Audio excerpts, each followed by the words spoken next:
we introduced PantographHaptics, a technique for achieving large-scale passive renders using a pantograph mechanism.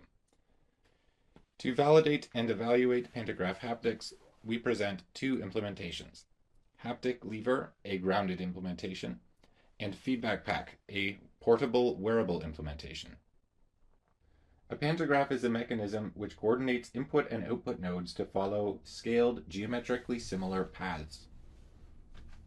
A pantograph operates by using a parallel sublinkage to coordinate geometrically similar large and small scale arms.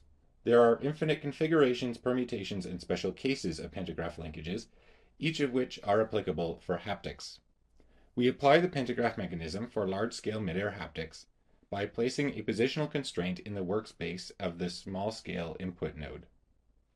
This constrains the paths of both the input and output nodes so that the output node feels a mid-air surface, though none is there. We extend this planar mechanism into 3D by adding a revolute joint at its base. To verify that the pantograph haptics technique can be applied at body scale and to evaluate the stiffness of the interaction, we present HapticLever, a grounded 3D pantograph implementation which can render body scale surfaces. When operating the device, the user is able to move their hand freely when in free space, and then, without the system activating any motors, to engage the rendered surface, explore the entire render,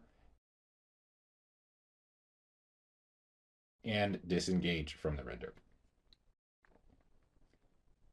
HapticLever is able to render flat surfaces using the height-changing yet mechanically constrained platform which is rigidly attached to the pantograph base, as well as irregular surfaces by using swappable small-scale proxies.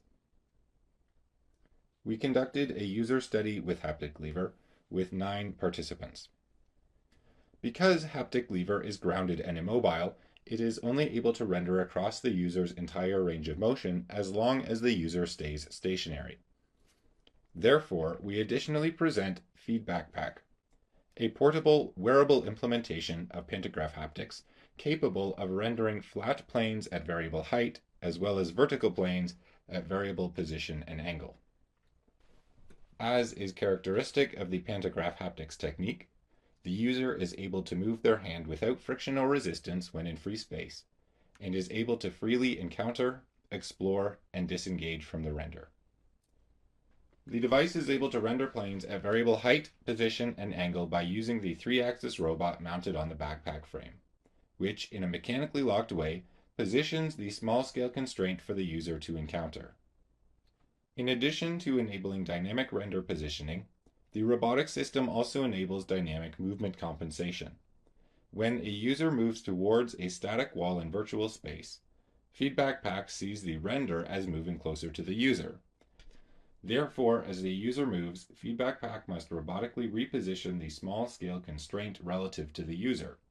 In addition to translation, this is true for complex motions, such as rotations. We present 2 render input methods. The simpler direct contact method yields higher stiffness but lacks in versatility and precision. The pinched rod method increases versatility and precision, but at the cost of decreased stiffness of interaction. We conducted a user study with Feedbackpack with 7 participants.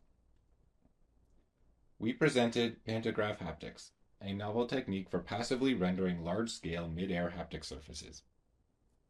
We hope that the PantographHaptics technique will be further explored and extended to other use cases and form factors.